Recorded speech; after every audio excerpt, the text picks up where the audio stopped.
الحمد لله نستعينه ونستغفره ونعوذ بالله من شرور أنفسنا ومن سيئات أعمالنا. من يهده الله فلا مضل له ومن يضلل فلا هادي له، ونشهد أن لا إله إلا الله وحده لا شريك له، ونشهد أن محمدا عبده ورسوله. قل الحمد لله وسلام على عباد الله الذين اصطفى، الله خير أما يشركون. أما بعد، بسم الله الرحمن الرحيم. يا أيها الذين قال الله تعالى في القرآن المجيد: يا أيها النبي جاهد الكفار والمنافقين واغلظ عليهم ومأواهم جهنم وبئس المصير. وعن عبد الله بن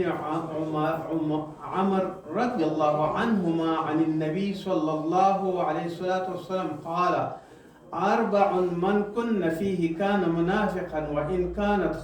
خصلة منهن فيه كانت فيه خصلة من النفاق حتى يدعها.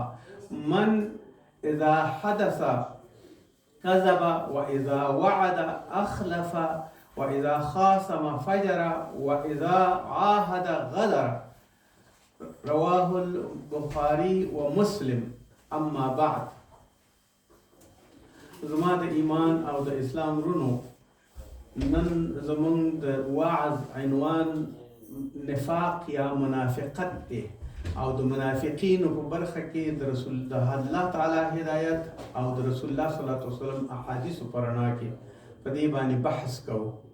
کوم آیات شریف چې ما ولوستل، رسول الله صلی الله علیه وسلم ته الله تعالی حکم کوي: یا ایها النبی، اے زما نبی، اے نبی صلی الله علیه وسلم، جاهد الکفار، جهاد وکړه د کفار سره، یعنی وجنګیږه د کفار سره او د کفار سره، والمنافقین او د هغه کسانو سره چې هغه منافق دی او نفاق کوي، واغلظ علیهم او سختی وکړه په دوی باندې، ومأواهم جهنم او د دوی هغه ځای یا د دوی د ورتګ ځای او یا هغه کومه مأوا او کور چې دی او کوم د اوس استوګنې ځای چې دی په آخرت کې، جهنم، هغه جهنم دی. وبئس المصير، او د دې نه هم ډېره زیاته سختي او تکلیف دی ورته. التوبه، دا د توبې یو آیات شریف دی. او منافق مونږ ته څنګه معرفي کېږي او منافق چاته ویلی کېږي، په دې احادیثو او په دې آیاتونو کې مونږ ته دا ښودلې ده چې منافق چاته ویلی کېږي. عن عبد الله بن عمرو رضي الله عنهما عن النبي صلى الله عليه وسلم فرمای: قال: 4 من كن فيه كان منافقا. 4 شیان دي، 4 علامې دي او 4 کارونه دي چې وی په چا کې هغه به منافق وي. وسوای وان كانت خصلة منهن، کچیرته د دې منافقت یو خصلت وي د دې په دې کې، فيه كانت فيه خصلة من النفاق، نو یو خاصیت چې دې کې د منافقت وي، معنا دا ده چې دې کې ټول نفاق موجود دی. دا مهمه نه ده چې ټول خاصیتونه او ټول صفتونه د نفاق پکې موجود وي، او که یو پکې موجود وي، که یو پکې موجود وي هم دا ضرور خبره ده چې دا منافق دی. حتی یدعها، تر څو پورې چې دا د خپل بدو کارونو او نفاق نه تیر نشي، دا تر هغې پورې به الله جل جلاله معذب کوي او عذاب به ورکوي په دنیا او په آخرت کې. او فرمایي رسول الله صلی الله علیه وسلم: من اذا حدث، څوک دی دا کس، اذا حدث، کله چې خبرې کوي، کذب، دروغ وایي. دروغ ویل لعنت الله علی الکاذبین، او دروغ رسول الله صلی الله علیه وسلم فرمایي چې دا د زنانه هم ډېره زیاته غټه ګناه لري، یعنی دروغ ډېر بد شی دی. نو ان دا منافق چې دی، اذا حدث، کله چې دی خبرې کوي، کذبه، دروغ وایي، لاپې کوي، بې ځایه تهمتونه تړي، بې ځایه تهمتونو سره نور داسې کارونه کوي چې د یو بل چا دپاره ډېر زیان رسوي او تکلیف ورته رسوي. د ځان نه جوړونې کوي په خبرو کې، رقم اختراګانې کوي په دې خبرو کې، او ځان یو ناصح معرفي کوي، ځان یو ښه سړی معرفي کوي. اما د دې په خبرو کې ټول زهر آلوده وي، ټول الفاظ ده. واذا وعد اخلف، دویم صفت دا دی د یو منافق چې کله واده وکړي، اخلفه، د مخالفت کوي. مثلا یو سړی ورسره واده کوي د یو شي او یو ځای کې کېږي، کان من عهد مسئولا من عهد، همیش د پاره مسلمان د دې مسئول دی چې د خپل عهد او وعدې پابندي وکړي. رسول صلی الله علیه وسلم په وعده کې یو سړي ته ډېر زیات انتظار کړی او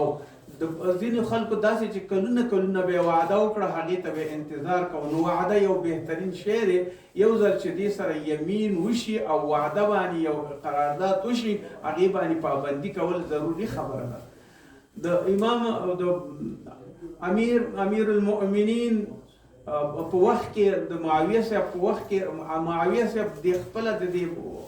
د دې لاره باندې ته د دجلې او د فرات په دې غاړه باندې ته او ویلي دا چې کله به موږ په رومیانو باندې حمله کوو او رومیانو سره به جګړه کوو. مګر دې چې کله داسې ته نو یو د دې نه یو صحابي ورته وویل چې ته په دې باندې پوهېږې که نه چې موږ کوم پیمان او وعده کړې د هغې پابندي په موږ باندې ده. قرآن عظیم الشان او د رسول الله صلی الله علیه وسلم نصیحت دا دی چې پابندي پرې وکړو. د سره موږ قرارداد کړی چې دوی باندې به موږ یو کال پورې غرض نه کوو، تر څو چې وخت پوره نه شي موږ نشو کولی چې دې سره جنګ وکړو. امیر صاحب معاویه بیا بېرته خپېمانه شو چې رښتیا هم ما نه دا ساوه شوې نه وه، خو شکر دی چې ونه شوه چې دا کار ونه شو چې په واده باندې مې وفا وکړه. و اذا خاصم فجر، او دریم خاصیت د منافق دا دی چې دی کله جنګ کوي او جګړه کوي دی کنځلې کوي، بد وایي، یعنی داسې ناشایسته الفاظ استعمالوي چې هغه هلته په کار نه وي. یو سړی کنځي په دې الفاظو باندې او د الفاظو په واسطه باندې د یو سړي دپاره ډېر زیات قسم تهمتونه ورته تړي. نور شي اذا خاصم فجر، دی چې کله مخاصمت کوي یا جنګ جګړې کوي یا چا سره ورانه شي نو دی ورته فسق و فجور وایي ورته. او فسق و فجور هغه شی دی چې الله جل جلاله هغه منع کړي دي، رسول الله صلی الله علیه وسلم منع کړي دي. هر الفاظ چې غیر د معروف نه یو بل طرف بغیر د معروف نه د خولې نه راوځي نو هغه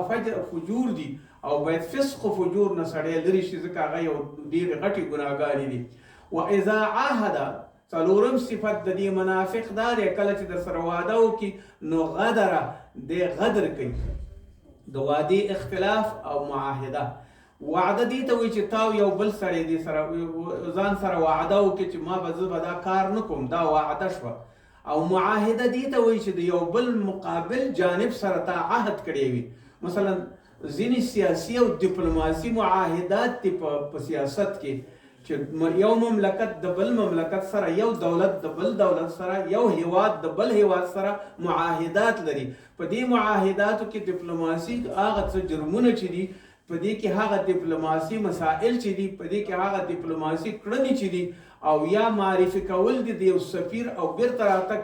سیاسي نماینده یا راتګ و تګ دي کې معاهدات دي. دا هغه معاهدات دي چې یو د بل سره د امنیت تامین کوي او معاهده د دوو کسانو ترمنځ وي، د یو فرقې د بلې فرقې ترمنځ وي، د یو دولت او هیواد او د بل هیواد او د بل دولت ترمنځ هم وي. نو معاهده دې ته وایي. که چېرته منافق معاهده وکړي منافقان نو هغې کې هم دوی عهد شکني کوي او عهد ماتوي، فلهذا معاهده هم ماتوي.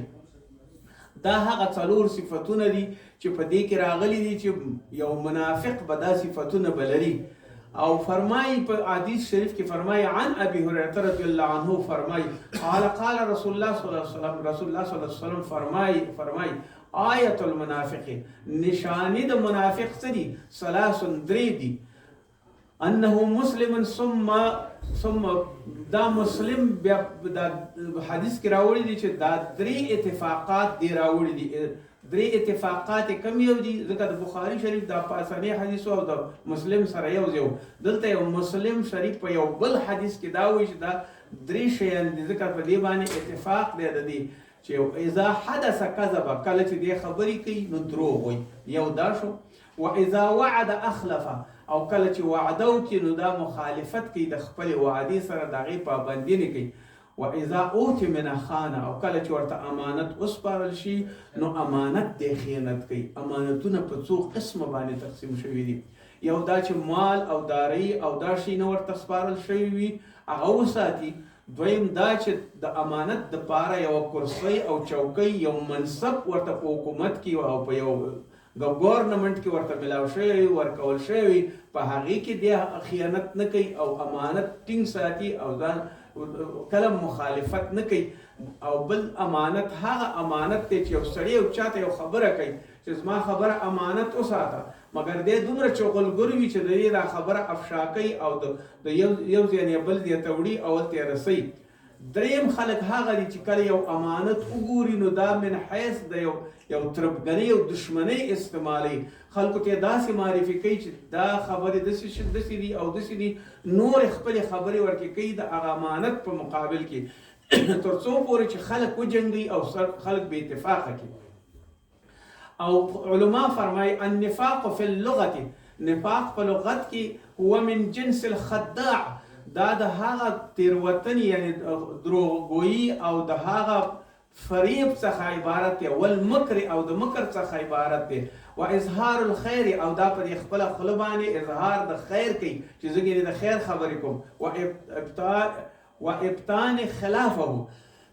مګر د دې عمل څه وي، د دې خلاف چې کوم یو د وعده کړې ده. وهو في الشرع ينقسم الى قسمين. علما مختصر صورت باندې د دې داسې وایي چې فرمایي چې منافقت خو صحیح ده چې دا کیږي که نه، خو د هغې معنا ده چې منافق منافق څه معنا لري؟ ذوالوجهین، دوه مخې وي، یو سره یو خبرې کوي یو سره درویه وي، یو سره یو خبرې کوي یو سره بل خبرې کوي. دویم دی ذو لسانین، دا د دوو ژبو خاوند وي. دوه ژبې څه معنا؟ دوه ژبې دا معنا چې یو سړي ته یوه ژبه استعمالوي، هغې سره خوږې خوږې خبرې کوي، یو سړي سره بل، یا الفاظ کې تغییر راوړي. ذو لسانین دا د دوو ژبو خاوند وي، ژبه خو یوه ده خو لفظونه یې پکې دوه راوړي وي ځکه د جنګ دپاره او د تربګنۍ او دښمنۍ دپاره. دویمه معنا المنافق، منافق چې دی خودخواه، ډېر خودخواه وي، ځان ته ډېر زیات غټ شخصیت ورکوي چې زه پوه یم، زه فلانی یم، زه فلانی یم، حکیم یم، زه طبیب یم، زه دا یم، زه دا یم،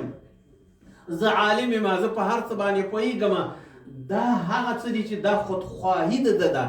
دا په خپله ځان ډېر اوچت معرفي کوي. په اصل حقیقت کې خو دی داسې نه وي، حقیقت خو د دې وزن ډېر کم وي، مګر دی په خپلو الفاظو باندې، دی په خپلو کلماتو باندې داسې ځان معرفي کوي چې زه یو ډېر اوچت سړی یم. نو منافق خودخواه وي، افتخار کوونکی وي، مختال وي. قرآن عظیم الشان وایي افتخار و مختال دا الله جل جلاله دوست نه ګڼي او منافق کې دا خاصیتونه شته دي. وایي علما چې منافقي المغرور، مغرور ځان ته یو څه وایي، خودبین وي او بدبین نورو ته وي، د بل چا دپاره بدبین وي مګر خپل ځان ته ډېر خودبین وي چې زما لباس ښه دی، زما رنګ ښه دی، زما ژوند ښه دی، زما حلم ښه دی، زما هر څه ښه دي، زما اولاد ښه دی، زما کورنۍ ښه ده. ځان ته خوشبین وي او خودخواه وي او نورو ته بدبین وي. بله علامه یې دا ده چې مغرور وي، ډېر زیات د کبر خاوند وي، هر چا سره ډېر په یو خیال او په یو مکر باندې غږیږي او غرور ډېر زیات کوي په هر کار کې. او کاذب، او دی کاذب وي، اصلا دی هیڅ شی نه وي، هیڅ شی معنا نه لري، خو دی کاذب وي، ځان ډېر اوچت معرفي کوي، دا دروغجن وي او منافق وي ځکه چې دی کذب او دروغ وي. بل المنافق عهد شکن وي، کله چې وعده وکړي د عهد شکني کوي او بې وعدي وي دا سړی، ځکه چې د ده په زړه کې کلم دا نه وي چې ما د فی سبیل الله وعده کړې باید زه دا وفا کړم، فلهذا عهد شکن یعنی منافق. بل المنافق فارق بین دا فارق وي د چی شي دپاره القاهر والباطن، الظاهر والباطن. دا منافق چې وي دا فارق فرقونکی د ظاهر او باطن وي. مثلا د دې ظاهر یو قسم وي، ډېره ښایسته جامې اغوستې وي، ډېر ښایسته لباس یې اغوستی وي، ځان یې ډېر غټ معرفي کړی وي، ډېر ښه هر څه یې سلۍ په سر کړي وي، ډېر ځان ته غټ او مغرور وي، مګر د ده ظاهر دا دی. په باطن کې د ده څه وي؟ په باطن کې د ده خلکو سره حسد دی، په باطن کې د ده خلکو سره کینه ده، په باطن کې د ده خلکو سره دشمني ده، په باطن کې دی چې څومره کولی شي ټولو خلکو ته ضرر رسولی شي. دا یو ډېر زیات بد صفت دی چې ظاهر او باطن دواړه یو نه وي. بل فرمایي علما المنافق خداع، منافق ډیر فریبکار وي. یعنی یو سړي ته په یو فریب او په یو قسم ته خبره ور وړاندې کوي چې هغه ورته داسې ښکاره شي چې دا ولا رښتیا وایي، خو هغه ډېر فریبکار وي ځکه د ځان منفعت سنجي ځان ته. بل منافق څه بلند پروازه وي، ډېر په هوا باندې ګرځېږي او په هوا کې بلند پروازي کوي او ډېر غټ ځان معرفي کوي. اما د دې نه نه وي خبر چې زما څومره شخصیت دی، زه څومره یم او زما څومره وزن دی، مګر دی ډېر ځان غټ غټ معرفي کوي. دا د منافق خاصیت وي او هر چا کې چې دا خصلت موجود وي، یو خصلت د منافقانو پکې موجود دی چې الله جل جلاله دې دپاره هماغه جزا ټاکلې ده کوم چې ټول خصلتونه پکې موجود شي. علما فرمایي احدهما النفاق، یو د نفاق نه دا دی الاکبر چې ټولو نه غټ نفاق دی، وهو ان يظهر الانسان الايمان بالله وملائکته وكتبه ورسله واليوم الاخر. دا ټول امنت بالله او ټول هغه ایمانیات ذکر کوي چې زما په دې باندې ایمان راوړی دی. ويبطن ما يناقص ذلك كله او بعده، مگر په پناه کې او په غیابت کې او په اصل کې او د په زړه کې دا وي چې دغه کم شیونه چې دی امنت بالله راوړي، مثلا ایمان راوړي، د ایمان ضعیف وي، د دې ایمان نه وي بالله په الله باندې ایمان ضعیف وي، یقین پې نه وي. و ملائکته او ملائکې نه مني، و کتبه او کتابونو خبرې نه مني، رسوله د رسولانو خبرې نه مني، وعظ نه مني، والیوم الاخر او د ورځ د آخرت نه منکر وي. دا هغه منافق دی چې د ټولو شیونو نه منکر دی. على عهد النبي صلی الله علیه وسلم دا خلک ډېر زیات موجود وو په وخت د نبي صلی الله علیه وسلم کې. هغه کفار، هغه قریش، هغه کسان چې هغه کافرانو، هغه ډېر زیات په وخت زمان سره موجود وو. ونزل القرآن بذم اهله وتكفيرهم، د دې په باره کې قرآن نازل شوی دی او دا الله جل جلاله کافران معرفي کړي دي دا منافقان. واخبر ان اهله في الدرك الاسفل من النار، او الله جل جلاله دوی فرمای الله جل ان المنافقين في الدرك الاسفل من النار، دا منافقین چې دا په اخیره درجه اخر کنده د دوزخ کې وي، اسفل ډیر زیات لاندې کنده من النار د اور کې به وي، یعنی جهنم کې به وي. ولم تجد له نسویر، او دوی ته به نسویره، دې ته به هیڅ وخت مددگار پیدا نشي تر څو پورې چې خپله پاکه توبه ونه باسي او د اسلام دایرې ته داخل نشي. په لهذا دا به په دې خپل منافقت کې همدغسې وي. یو دا نفاق دی چې په درک د آخر طبقې د کفر کې به وي او دا به کافر وي. دا خو هغه ده. دویم والثاني، دویم چې دی النفاق الاصغر، وړوکی نفاق دی. وهو نفاق العمل، کله کله په عمل کې د سړي نه یو څه نفاق کېږي، یو کار کوي خو د هغې کار ضرر خلکو ته رسېږي. وهو ان يظهر الانسان علانیة صالحا، مګر دی په دې کار باندې داسې و چې زه د خلکو ښېګڼه کوم او د خلکو سره ښېګڼه ښه کوم. ويبطن ما يخالف ذلك، اما د دې باطن مخالف د دې ښېګڼې وي، خو دی د خلکو د داسې وي چې خلکو ته ځان معرفي کوي چې ولا زه ډېر ښه سړی یم. واصول هذا النفاق، او د دې اصول چې دي ترجع الى خصال المذکورة هذه الاحاديث، دغه حدیثو ته چې راپورته تېر شوی دی دې شیانو ته دی ټول رجوع کوي چې دغه خصال د منافقت په دې کې موجود دي، خو دی ځان سره ډېر زیات مشر کېږي. یو یې دا دی چې دی خبرې کوي یصدقه فی وکاذب، دا به صادق خبرې کوي مګر دا به اصلا دروغجن وي. دویم به دا وي کله وعده وکړي نو دا به خلاف کوي، او بیا دا وعده چې وکړي ځینې کې به نیت دا وي چې زه به په دې باندې کله وفا نه کوم، او ځینې کې به دا وي چې دی به شر غواړي په دې وعدې په وفا کې. فلهذا دا د افعال دي او دا د کردار دی، او دا د ان يعد من نيته ان يفيء ثم يبدلونه ويخلف من غير عذر، د دې نیت به ډېر بد وي خلکو ته، او بې د عذر نه به هر چا سره به قسمه قسم دوکې او فریبونه او قسمه قسم چالونه به خلکو سره کوي. الله جل جلاله فرمایي ليعذب الله المنافقين والمنافقات، الله جل جلاله منافقین او منافقات هغه عذاب کوي، والمشرکین او مشرکین والمشرکات او مشرکات، ښځې او نر، کوم چې منافق سړی دی او کوم چې منافقې ښځې دي، او کوم چې مشرک سړي دي او کوم چې مشرکې ښځې دي. ويتوب الله على المؤمنين والمؤمنات، د دوی په مقابل کې الله رحمت کوي په مؤمنینو باندې او په مؤمناتو ښځو باندې چې دا خصلتونه پکې نه وي. وکان الله غفور الرحیم، او الله ډیر زیات غفور او رحیم دی، د هر چا نه زیات رحم کوونکی، د هر چا نه عفو کوونکی او مغفرت کوونکی دی. سورة الاحزاب، د سورې احزاب دې آیات کې د مؤمنانو لپاره یو زیری دی، او د منافقانو او د منافقاتو او د مشرکینو لپاره د دوزخ اور دی. الله جل جلاله دوی په اور کې سوځي. قال رسول الله صلی الله علیه وسلم فرمای مثل المنافق کالشاة عائرة، منافق مثال داسې دی لکه یو ګډ، یو پسه، یو ګوسفند چې دی ترور وي اخوا دی خوا، یا لکه یو بز یا بزغاله، دا داسې بین الغنمین په دوه فرقې د پسونو او د درمو کې او د ګوسفندونو په دوه قسمونو کې، یعنی دوه قسمه ګوسفندان اخوا او دی خوا دواړه دي، یو اجتماع یو ځای ده یو بل ځای ده. تعیر دا ګرځي الى هذه مره و الى هذه مره. د دې اصلا خبره دا وي چې د دې هغه خارخ زیب خارخ کوي، او دا کله یو رمي ته ځي او کله بل رمي ته ځي، کله یو پسونو ته ځي کله بل پسونو ته ځي. و یو منافق داسې دی لکه د دې بزغالي یا د دې بز او یا د دې ګوسفند غوندې چې دی د خپل خارخ د سړولو دپاره کله د یوې رمې لښکر ته ځي او کله بلې رمې لښکر ته ځي، د دې هیڅ وخت قرار نه وي، دی په قرار نه وي. نو فلهذا منافق هم همدغسې دی، کله مسلمان شي او کله کافر شي، کله کافرانو سره یو ځای شي او کله مسلمانانو سره یو ځای شي. نو د دې دا ټول هغه مسلمان رواه مسلم. د مسلمانانو او د مؤمنانو حرکات سکنات هغه ټول چې وي هغه اسلامي وي، هغه د اسلام دپاره وي، او د منافق ټول چې وي ظاهر او باطن به لري. قال الله تعالی، وایي فرمایي الله تعالی ان المنافقین یخادعون الله، منافقین فکر کوي چې مونږ الله غولولی شو، یعنی غولول کوو. وهو خادعهم، مگر هغه په خپله باندې غولیږي او خپل ځانونه غولوي. واذا قاموا الى الصلاه او اذا قاموا کله چې دی جګ شي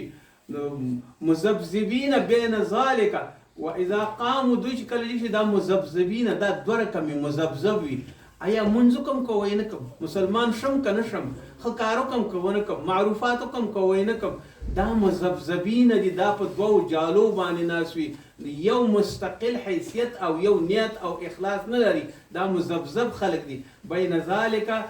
دا په من د دوو شیونو کې، لا اله هؤلاء، کله دی طرف ته او کله هغې طرف ته، ولا اله هؤلاء، کله اخوا ته ځي او کله دې خوا ته راځي. ومن یدلل، او هغه څوک چې ګمراه شي د دې صحیح نه، اذا قاموا الى الصلاه، مگر دوی چې کله ودرېږي مانځه ته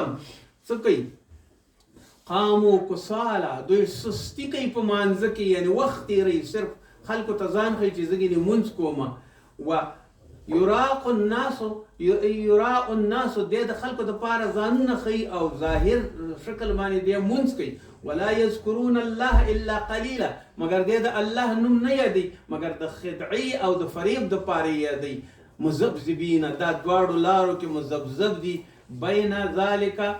لا اله هؤلاء ولا اله هؤلاء، کله دی خواته او کله اخواته. ومن یضلل، هغه څوک چې دا ګمراهي کوي، چې دا مذبذبي کوي او یا د دې خلکو دپاره خپله نمو کوي او شو کوي چې ولا زه خو مونځ کومه، فلن تجد له سبیلا، هیڅ وخت به د ده دپاره داسې لاره پیدا نه شي چې دی پې نجات ومومي او یا به جنت ته ترې لاړ شي. الله جل جلاله په قرآن عظیم الشان کې فرمایي ان المنافقین فی الدرک لاسفل من النار ولن یجد لهم نصیرا، دا په هغه درک او په آخري طبقې د دوزخ کې به وي، او دې ته به کلم داسې یو شی پیدا نه شي چې دوی د هغې ځای نه وباسي، او نه به دوی کوم یو شفاعتګر پیدا کړي او نه به کوم مددگار پیدا کړي. قال الله تعالی اذا جاءك المنافقون، فرمای الله رسول الله صلی الله علیه وسلم کله ته منافقین راشي، قالوا نشهد، دی په خوله باندې وایي اشهد ان لا اله الا الله وانك لرسول الله، ته رسول د الله جل جلاله، والله يعلم، الله پوهیږي، انك لرسوله، الله پوهیږي چې ته رسول د الله، والله يشهد، او الله په دې باندې شهیدي ورکوي چې ان المنافقین لکاذبون، دا دروغ وایي، ځکه دا په خوله باندې کلمه وایي، تا سره په خوله باندې تا سره اسلام راوړي، په خوله باندې تا سره ټولې نیکۍ کوي، اما دې په په باطن کې د دروغ وي منافقان لکاذبون الله د دې تصدیق کوي چې دا کاذبان دي اتخذوا ايمانهم دوی خپل هغه قولونه چې کوم کړي جنتون تا سره یې کوي چې دا بکم جنتون دا یو سپر ځان ته جوړوي یو ځان ته یو وقایه پیدا کوي قصد وعن السبيل او دا په قصد دا وي چې دغه لاره کې عن السبيل دغه لارې نه انهم ساء ما كانوا يعملون دوی هغه بد کارونه کوي ځکه دوی په عملونو بدو باندې اخته دي ذلك بانهم امنوا ثم كفروا ځکه چې دوی یو واري ایمان راوړي ثم کفروا بیا دوی کافران کیږي فطبع على قلوبهم الله جل جلاله دوی په دې زړونو باندې بیا څه شي کوي داسې یو څه کوي قلوبهم د دوی په زړونو باندې داسې یو مهر لګوي د دوی په زړونو باندې داسې یو بندیز لګوي یو قلف ورته اچوي فهم لا يفقهون چې دوی بیا په هېڅ شي باندې نه پوهېږي فلهذا دا د منافق هغه علامات دي چې الله جل جلاله په قرآن عظیم شان کې او په هر ځای کې دا یو بل د منافق خبره دا وي چې الله فرمایي ان الله ان تؤدوا الامانات الى اهلها د الله امانت خپل زیاته ورسوي او خلکو ته ورکوي او هر اما منافق په دې امانتونو کې نه ورځي او نو ورسره یو ځای کېږي او نه دا کار کوي او فرمای جل جلاله یا ایها الذين امنوا لا تخونوا الله والرسول دا الله او د رسول سره خیانت مکوئ ای خلقو وتخونوا اماناتكم ولا تخونوا اماناتكم امانتونه مخیانت کوي انتم تعلمون تاسو پوهیږئ د الله دین د الله اسلام د الله کوم یو مونږ ته چې قرآن را لېږلی کوم چې د رسول الله صلی الله علیه وسلم حدیث دي او کوم یو چې زمونږ نیکه لاره ده او معروفات دي الله جل جلاله دا مونږ او تاسو ته یو امانت را کړی دی نو الله وایي په دې امانتونو کې خیانت مه کوئ ځکه تاسو پوهېږئ چې دا امانت دی او د دې امانت دپاره ساتنې دپاره تا ته چې هر څه کېږي او هر څه کولی شي باید ته د هغې ساتنه وکړې د هغې باید سرپرستي وکړي چې یو پوره مسلمان شي د منافقت نه ځان وساتي ځکه منافقت ډېر بد شی دی او منافقت مدام درته مې ویل ټول دوه ژبې ذو الوجهین وي ذو لسانین وي د دروغو خاوند وي ځان بې ځایه معرفي کوي ځان ته خودبین نورو ته بدبین وي حرکات یو قسم وي سکنات بل قسم وي کله یو قسم هؤلاء و هؤلاء کله دی خواته وي او کله هغې خواته وي یا د یو بزغالي او یو بز غوندې دوو رمو ترمنځ او د دوو طایفو د ګوسپندانو ترمنځ دی زغلي او رزغلي ځکه چې دی خپل هوس خپل په دې کوي نه دا چې د دې لپاره ځکه د دې نه لاره غلطه وي د یو منافق خاصیت دا دی چې همدغسې وي انك لذلك فانطلق الى رسول الله صلى الله عليه وسلم فقال ما لك يا حنظله ته وي تا سره څه دی هغه وایي کله چې موږ ستانه لاړ شو کور ته لاړ شو عباسیات چټیات او داسې خبرې کوو خو هغو سره خاندو او کله چې تا ته راشو نو وایي تا سره کینو بیا ډېر ښه خلک یو او ډېر واز دی اورو نصیحت دی اورو زړونه هم نرم شي نو رسول الله صلی الله علیه وسلم ورته وایي یا حنظله او ابوبکر صدیق رضی الله عنه ته وایي که تاسو چېرته کور کې هم دغسې شی لکه زما په محفل کې چې ناست دی بیا خو به ستاسو سلامونه په لارې کې تاسو سره ملاقاتونه کوي ملایکې او تاسو سره به سلامونه کوي ځکه ستاسو به هر څه جوړ وي خو دا د دنیا ژوند دی کله به په کور کې خپل احتیاجات رفع کوئ او کله به په جومات کې لمونځ کوئ او کله به زما سره کښېنئ او کله به هر تغییر او ترتیب کوئ فلهذا د سړي په خپل زړه کې نفاق راوستل همیشه دپاره مسلمان ته دا احتیاط پکار دی چې زما په زړه کې نفاق را نشي زما په نیت او زما په عمل کې باید فرق را نشي باید زه دوه خبرې چاته ونه کړم د دوو کسانو ترمنځ شیطاني ونه کړم کله دې سره ودرېږم کله هغې سره ودرېږم کله مسلمان شم کله یهود شم کله نسوارا شم کله مجوسي شم کله یو شم کله بد شم فلهذا او ځان خلکو ته داسې معرفي کړي کوم یو چې ته اصلي سړی یې مثلا شخصیتونه درې ډوله باندې دي یو هغه شخصیت دی چې ته ځان خلکو ته معرفي کوې چې زه عالم یم زه پوه یم او زه استاد یم او زه فلانې شم او زه فلانې شم پروفیسر یم دا ځان ته دا ستا شخصیت دی چې ته یې ځان ته معرفي کوې دویم هغه شخصیت دی چې خلک تا پیژني مثلا تا پیژني ته وکیل صاحب یې ته حاکم صاحب یې ته امام صاحب یې ته فلانې فلانې او دریم اصلا حقیقت دی چې ته یې څومره هغه اصلي وزن دې څومره دی باید په هغه وزن او هغه شخصیت باندې ته معیار خپل جوړ کړي او په هماغه وزن باندې اوسېږي دغه نور دوه شخصیتونه پرېږده او خپل اصلي ځای ته راشه د الله تعالی بندګي وکړه میثاق زموږ قرآن دی د احادیث شریف دی او د علماو هغه خبرې دي او د رسول الله صلی الله علیه وسلم سیرت دی او د هغه اخلاق دي او د هغه حلم دی او د هغه د ټول امت لپاره ښېګڼه د الله جل جلاله دې زموږ ستاسو په نصیب کړي. ربنا اتمم لنا نورنا واغفر لنا انك على كل شيء قدير وصلى الله تعالى خير خلقه.